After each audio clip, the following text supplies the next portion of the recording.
Bəzən sevgili bir-birinə Leylə Məcnun olarkən çoxları dərvişdi. İşləri yalqızlıqdır, etiraf edirəm heç vaxt evlənmək istəmədim.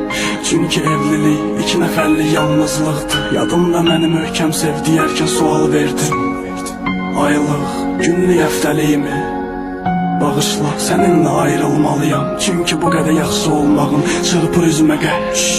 Qırdığım qədləri mən saymamışdım, xəyallarım da yoxdur, birinə varmamışdım. Jasmində son qəpiyimi ac qalmış qadına vermişəm. Əslində 100 manatdan 10 qəpiyini qıymamışdım.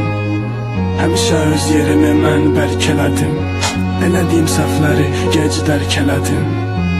Bu mahnıda daha bir etiraf, onu mən tərk elədim. Ah sevgim